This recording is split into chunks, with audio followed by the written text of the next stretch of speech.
Hello and welcome to another Demon 212 Dreamcast review, and this is probably a vid that one person's been looking forward to for a little while, ever since he recommended the game to me about a year ago, and I can't thank him enough. I absolutely love it.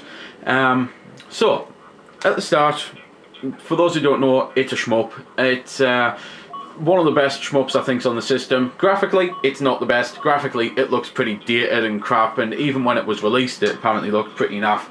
But you don't play these games for the graphics, you play them for the severe challenge, difficulty, etc.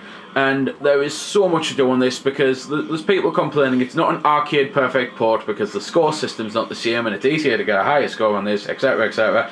But I actually would say it's a better than arcade perfect port because I'm not really bothered about the scoring system, I'm bothered about the extras. Because games like this can be a bit lackluster with 5 levels that you can beat after 15 minutes and never play again. And it's a bit of a shame. This though goes against that. You've got an arcade version, you've then got Elite Mode, which you can play Elite Mode A and Elite Mode B. B is pretty much the same as arcade. Elite Mode A, however, is almost like a completely new game. The enemy arrangements are totally different and it changes so much, it's like playing a different game. So, that's one of the ways that it increases its lifespan, that you've got 3 modes to play. You've then got Score Challenge, where you can go into Score Challenge Arcade, Elite and Elite B. You've then got the ranking system, you've then got strategy, which you can buy and unlock strategy videos for the 6 stages. You've then got a gallery system, which you can buy things for. You've then got an options, where you can choose your difficulty between easy to insanely hard. You've then got number of ships, which you can choose from insanely hard to easy. You've got credits, which are the continues. You've got screen, you've got controller, which you can fully customize your shots. And you've got the sound system as well. Special options, you can go into combo time, ship speed, ship level and all that, and you might notice that these things aren't unlocked yet, and that's because this is what makes this such an expansive game. It's actually all bought and paid for using the score, and I think that's why they've made it so that you can score easier on this, because getting things like BG graphics, which is 999999000000 credits to actually buy it. It would take you forever and a day if you were using the arcade score system. And everything is purchasable. You can buy extra ships, you can buy the extra credits, you can buy the strategies for the stages, you can buy the gallery mode, you can buy combo time, you can buy ship speed, you can buy the challenge stages. It's fantastic, the level of stuff that you can actually buy on the game, and it means that the more you play it, the more you unlock, and it's what allows you to actually play the game a hell of a lot. You've then got 2 ship types, which that one has firepower and max speed 3 out of 5, that one has 5 out of 5 for both of them. This is personally my favourite one, not just because it's strategically the best, but because it's this type of ship that I like, because you can get a widespread shot and you can get a straight beam shot, and I prefer the straight beam. There's a lot of people who prefer widespread on shoot 'em up so that you can cover more ground and have your sides flanked, but as long as you're okay at dodging bullets, then you're going to be okay with this one, and that you can have more power up front for fighting the big things, because there's nothing worse than fighting a big thing and you have to sit right on top of them like that for all of your shots to be able to hit them. Graphically, the game does look, as I say, incredibly naff. It's very blocky, and quite frankly I haven't seen blocky graphics like this since watching Reboot as a kid, and even then that's saying something. Musically, however, it sounds fantastic. I absolutely love it.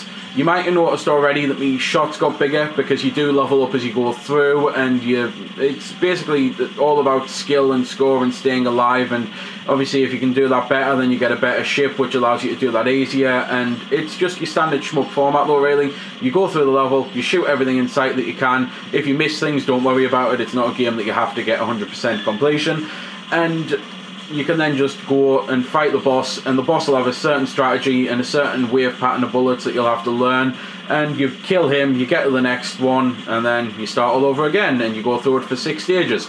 As well as the regular shot, you've got this plasma cannon-y type thing, and you've got in the bar, in the bottom left corner, which you might have already noticed, you've got the ability to do that, which is a shield, and it absorbs the bullets.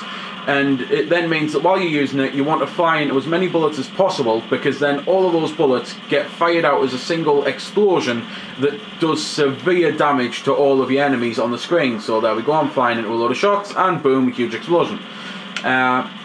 So, I've pretty much mentioned everything there is to mention about the game already. There's 2 player on it, which I don't have a second person here to play it with, unfortunately, at this moment in time.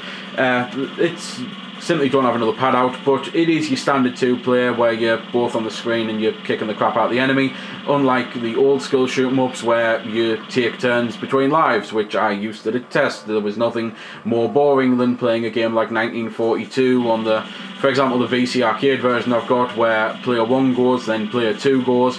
I'd much rather you both be together and playing at the same time to both experience the new levels and things like that, because it's even worse when the second player is so much better than the first player, and the first player then starts sitting there going, well, I wanted to see that too, and I know I'm seeing it, but I'm not really seeing it because I'm not playing it.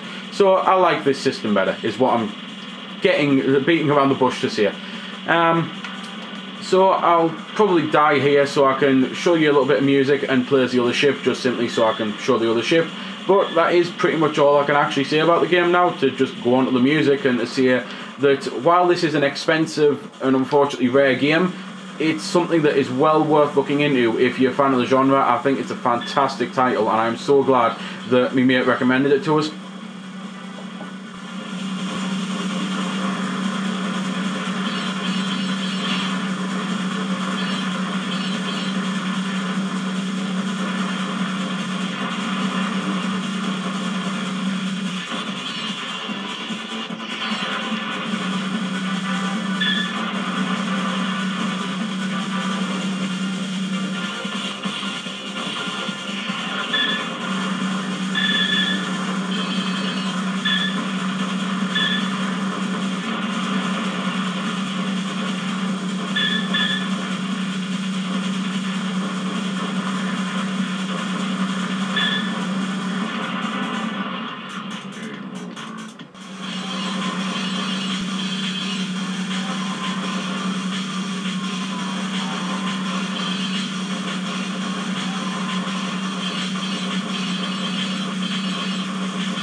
So there we go, that was a bit of the music, and just in case you mightn't have noticed it, I am on elite mode here, so this is level 1 again, so you can probably immediately see the huge difference that there is between level 1 and level 1.